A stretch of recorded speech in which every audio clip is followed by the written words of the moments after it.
Property viewing tips. So in this video we're going to discuss, we're just going to go through a few tips that will help you when you're viewing properties.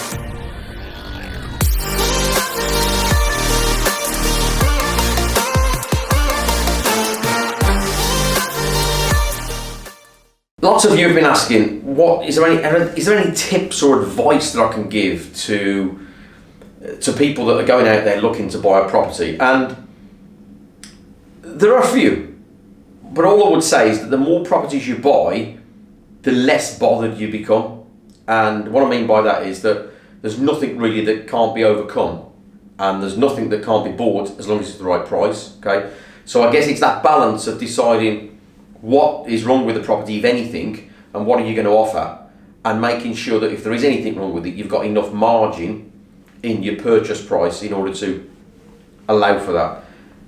As you'll buy more and more properties and you go through your property career, then you'll get to the stage where you'll even buy properties blind. We've bought properties before, we've never seen them until we bought them. We bought them at an auction blind, we've never seen them, but we know that we've got enough margin in for absolutely worst case scenario.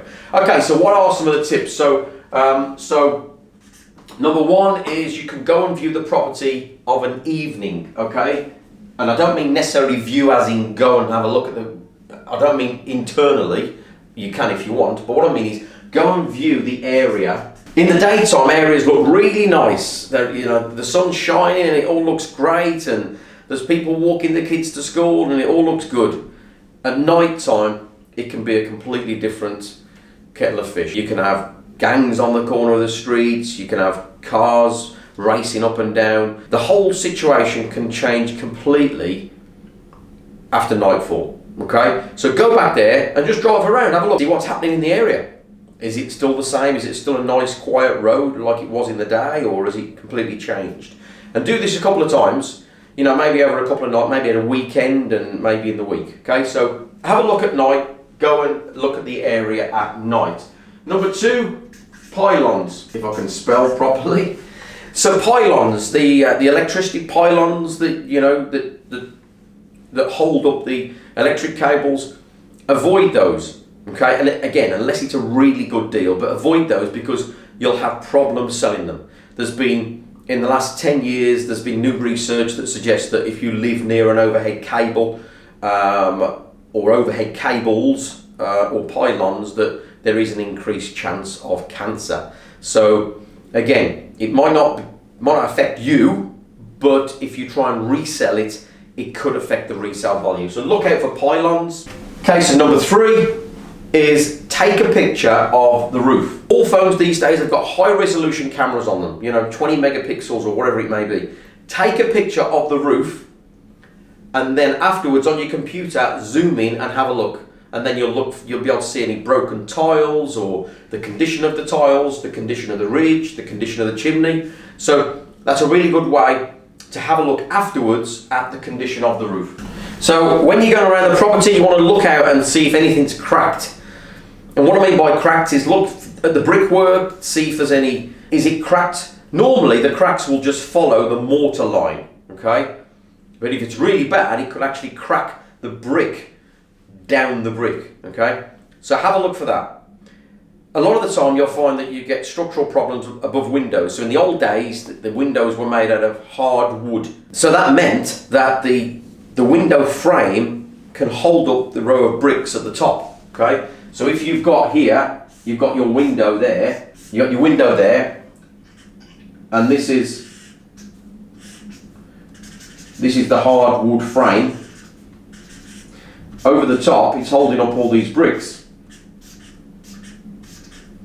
Okay, what happens is, as people have had their windows changed for UPVC, this is now plastic, and so what happens is, this dips, and therefore you get a crack above the window.